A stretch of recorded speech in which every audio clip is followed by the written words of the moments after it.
चला तर आपण दुसऱ्या पद्धतीचं लोणचं दाखवते मी, आंब्याचं, कैरीचं. तर हे करणार आहे, गोड गोड लोणचं करणार आहे मी. हे फेनून लोणचं करणार आहे. त्याच्यासाठी काय काय साहित्य लागतं: अर्धा किलो मिरची घेतली, 400 ग्रॅम मीठ घेतलं, अर्धा किलो राईची डाळ घेतली, 100 ग्रॅम बडीशोप, वेलदोडे, 100 ग्रॅम मेथी दाणे, हिंग पण 100 ग्रॅम आहे. हे पण 1 तोळा मिरी, 1 तोळा लवंग आणि 3 पावशर गूळ, वेलदोड्याची पावडर.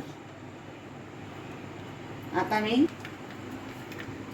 ते आपण गरम करायला ठेवू.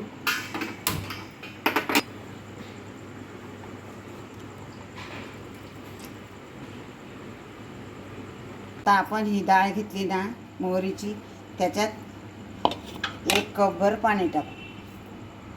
पाणी टाकून आणि मग दळायचं. त्यालाच फेनून लोणचं म्हणतात. आता मी हे मिक्सरला फिरवते.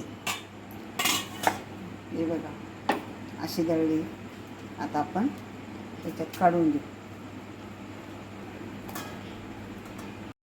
हे दळून तयार झालं. आता आपण गरम तेलात ते परतून घेऊ.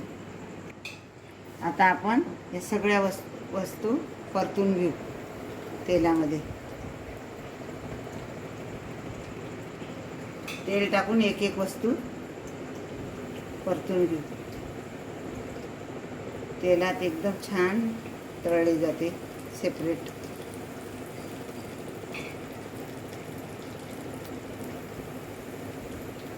मेथी टाकू.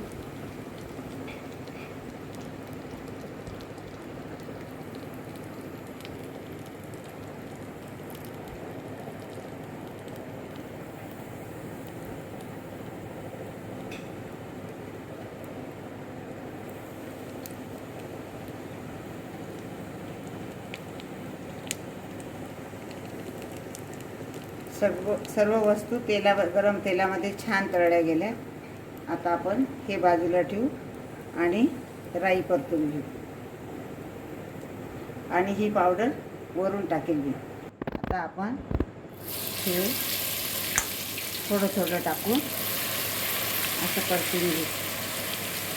त्याच्यातलं पाण्याचं प्रमाण सर्व निघून जातं.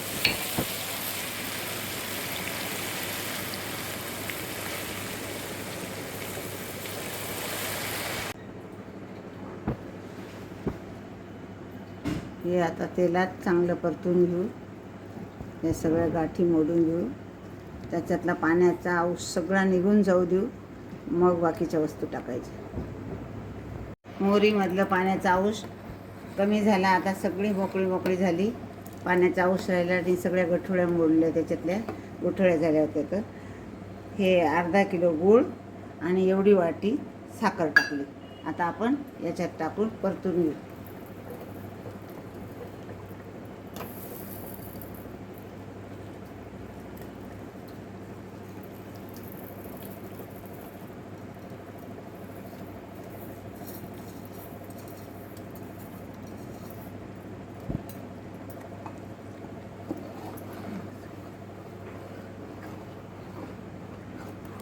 आता गूळ वितळस तोपर्यंत चांगलं परतून घेऊ.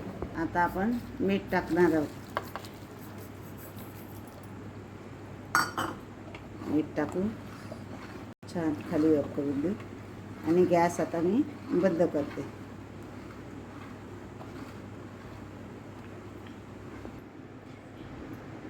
आता हे वाटीतलं सर्व साहित्य त्याच्यात टाकून देऊ.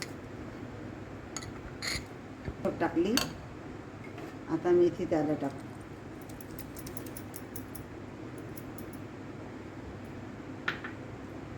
लवंग टाकू. मिरी टाकू. हिंग,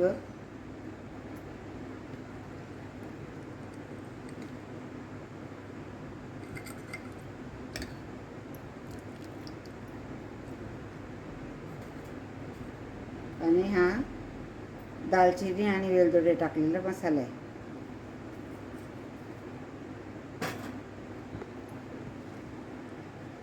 आता थोडं गार होऊ देऊ आणि मग मिरचीची पावडर टाकू, तिखट टाकू.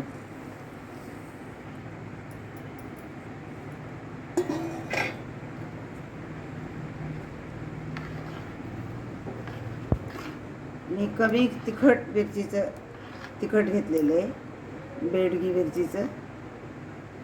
आणि आता हे सर्व पूर्ण गार झाल्यावर मी हळद टाकणार आहे त्याच्यात शेवटी.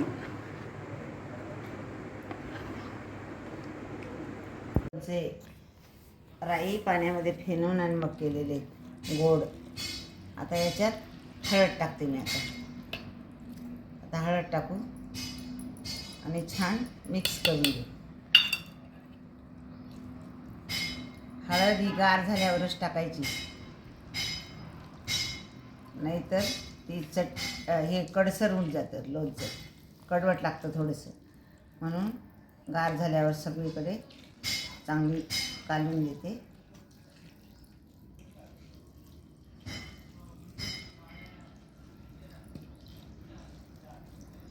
हे फेनून केलेलं लोणचं वर्ष 2 वर्ष खराब होत नाही, एकदम छान राहतं.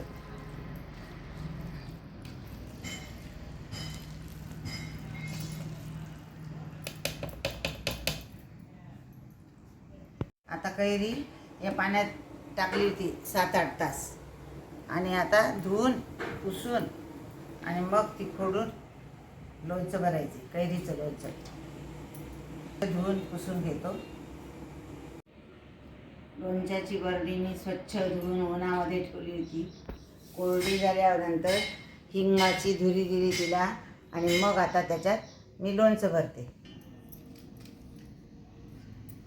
आता आपण लोणचं भरू.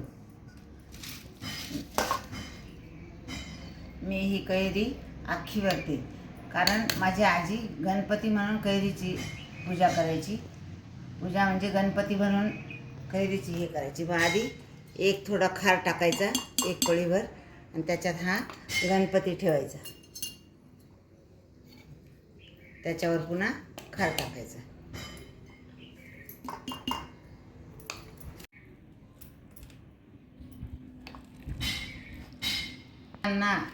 ओलावा कोणत्या भांड्याला नको, सगळे वस्तू कोरड्या पाहिजे. आणि आपण लोणचं भरतो ना त्यावेळेस सगळे पाण्याचा अंश कशालाच राहू द्यायचा नाही. भांडं, चमचा सगळं कोरडं घ्यायचं. आता ह्या लोणच्याची चव अप्रतिम भारी लागते, सगळ्यांना खूप आवडतं हे लोणचं. हे फेनून केलेलं राईचं लोणचं, राई फेनून आणि मग हे लोणचं बनवलेलं आहे.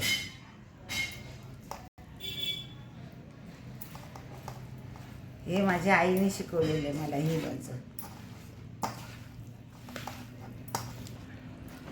आपण राई फेनताना पाणी टाकलं ना, त्या पाण्याचं सगळं पाणी जळाल्याशिवाय लोणचं केलं नाही.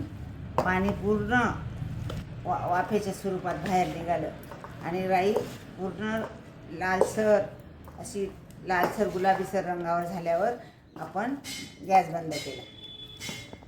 म्हणून पाण्याचा अंश काहीच राहत नाही त्याच्यात. छान तयार झालं. आता बघा हे किती सुंदर दिसतं, कलर पण किती छान आला. हे फेनून केलेलं लोणचं आहे. हे चमचा केव्हा पण कोरडा घालायचा, लोणचं खराब होत नाही. हे बघा किती छान कलर आला, छान सुवास पण छान आला त्याचा. हे बघा किती छान. माझी आजी पण ठेवायची, आई पण ठेवायची, म्हणून मी पण ठेवते. आणि त्याच्यात काही किडं मच्छर काही जाऊ नये म्हणून पण त्याचा उपयोग होतो. म्हणून हा लिंबाचा पाला ठेवायचा. आणि माझा हा व्हिडिओ आवडला असेल तर लाईक करा, शेअर करा, सबस्क्राईब करा. धन्यवाद.